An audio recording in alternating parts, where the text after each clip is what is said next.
last talk of the session. This is again going to be a lot of cases along with it. Uh, on pale and swollen discs. So how to approach them, how to, what to look for.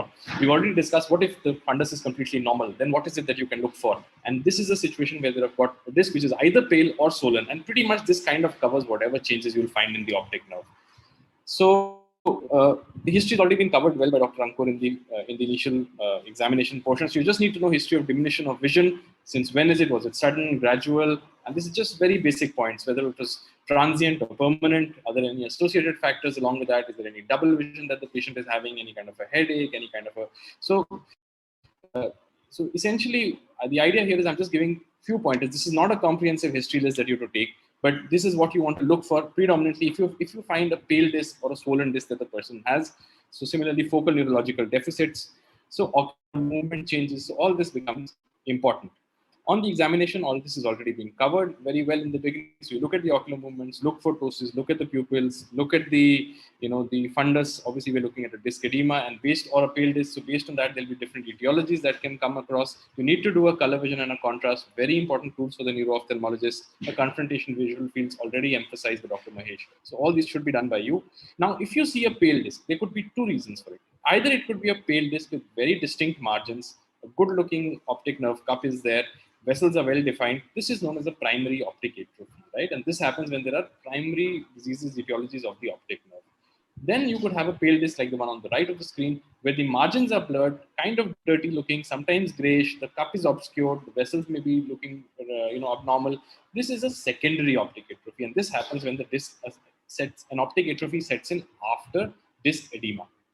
In terms of the edematous discs, you could either have mildly blurred margins with hyperemia, as is seen in papillitis in the first image, or you could have a segmental kind of a pallor or a segmental kind of a disc edema, as in the second image, which is generally what we see in ischemic neuropathies, or you could have a disc which is very much edematous all throughout, it's diffuse edema, as is seen in the third picture. This is what we often see in papilledema. So again, in edema, try to compartmentalize which one of these is it closest to. Now, what are the investigations? All these have already been covered. So you want to look at the visual fields that are important, particularly for constriction of the field, if there are any altitudinal defects, hemianopias, central scotomas, any kind of a blind spot enlargement. So this will be seen in this edemas. In optic neuritis, you'll see central scotomas. Ischemic neuropathies will come across altitudinal field defects. We'll come to some of those in the cases. Then the OCT for looking for the actual peripapillary area, as has been well defined. Then the electrophysiology is important. We want to look at the P100 latency and the amplitude, and neuroimaging, which is the CT and the MRI. So all this has already been covered. Pale discs or swollen discs could be one of these many etiologies, right? From hereditary all the way to inflammatory, paraneoplastic. So there is a huge number of etiologies, but the basic presentation is simple. Either it's going as a pale disc or an edematous disc. Let's look at a few cases. So in the first case, we've got a young male patient who's presenting with a vision loss in the left eye, which is a no PLI, and the right eye is having a normal vision after a road traffic accident.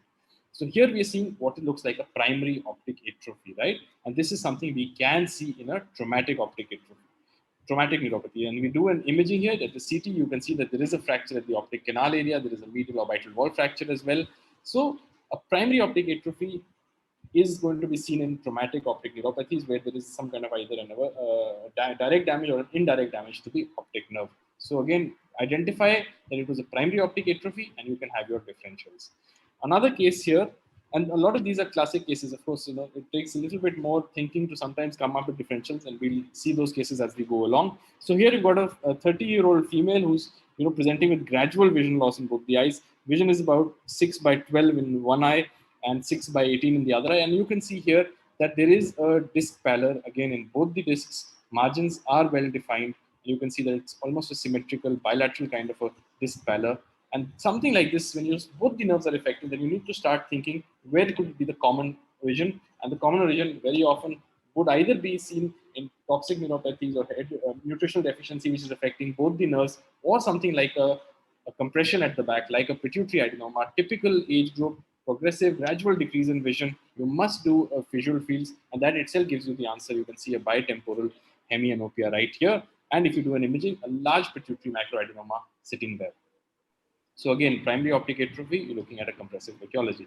This is a young male patient who's presenting again with some gradual decrease of vision in both the eyes. The fundus is showing again a primary optic atrophy. There is a disc pallor more in the temporal than the nasal. When you look at the visual fields, you can see a generalized depression, but on a pattern standard field, you can see on the pattern deviation that there is a specific central depression in both the eyes. So this is something that we could possibly see in different etiologies. One among others is toxic optic neuropathy. The other could be Leber's hereditary optic neuropathy in a young male.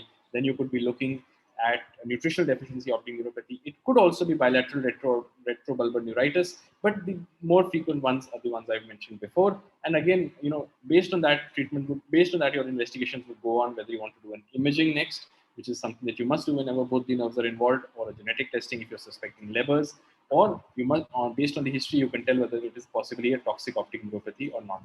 But again, the visual fields and the fundus picture gives us a direction, which direction to go at. Now let's look at another case. Here you're seeing there is a young patient, a middle-aged patient about 50 years old, who's having a loss of vision in the left eye over some time. There is occasional headaches. Right eye looks completely normal. The left eye disc, you can see, is slightly dirty looking. Not completely edematous though, but it is grayish looking. Margins are slightly blurred here, and you can see that this is going into what is an atrophy kind of a picture. It's a whitish disc, no longer pink. And in the right eye visual fields were normal. The left eye vision was too poor to do a visual field there. And there was a mild proptosis. So how do we approach this? So now we're looking at something which is causing possibly a disc edema in one of the discs, or a mild disc edema at best, and that is going into a secondary optic atrophy. So whenever that's a situation, in the kind of scenario that we are seeing now, you have to think of imaging. So disc edemas, you must image.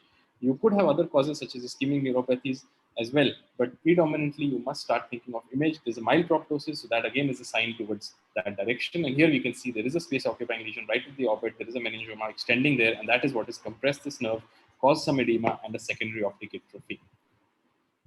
The next case here is a 32-year-old female patient who is presenting with a vision loss, sudden vision loss in one of the eyes. You can see here that there is a disc which is a hyperemic looking disc. Margins are slightly blurred. In that case, the vascular architecture is good.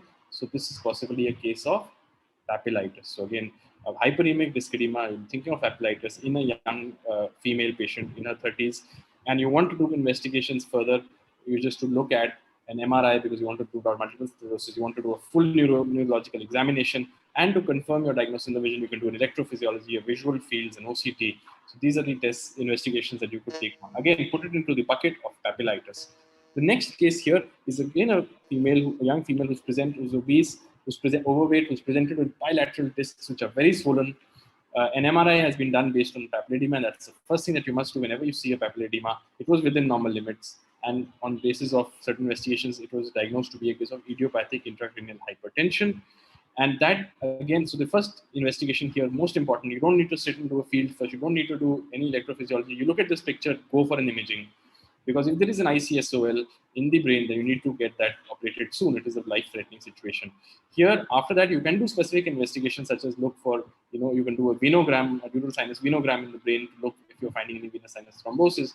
But more importantly, the imaging is the first step that you must take up.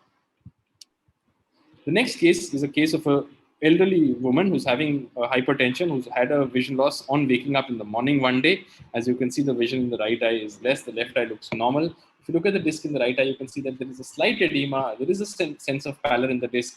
You can see here on the OCT that the disc is edematous. Here and on the visual fields, there is a depression with a kind of a more in the orthogonal area, not a classic orthogonal defect, but this is a case where you've got a segmental edema, segmental pallor. You need to start thinking of ischemic optic neuropathy. That's what was diagnosed in this particular patient. The blood pressure was controlled. She was put on certain sense of oral steroids, did show some improvement, but it did lead to what is a secondary optic atrophy, as you can see in the picture here. There's a pale disc with a dirty, with an unclear margin. So the take-home messages from these cases is, of course, you must approach to each case in a systematic manner. And when you do that, then you are in a position to put each of these cases into whether it is a typical case or an atypical case of something, and put each disc edema or disc pallor into certain buckets. Is it a primary optic atrophy? Is it a secondary optic atrophy? Could it be papillitis, an ischemic neuropathy, disc edema, papilledema? So once you're able to put your particular patient in one bucket, that's when you can start investigating further to reach a diagnosis. So it's very important to, in the beginning, at least have in your mind possible way of how you would approach each case. And yes, there are a lot of atypicalities. These are some classic situations. So there are a lot of confusion sometimes. And that's where, an expert neuro-ophthalmologist can help you out. But at least you would already had a set of differential diagnoses with you before we get on to that. So we have a little bit of time now. We can do a short panel discussion.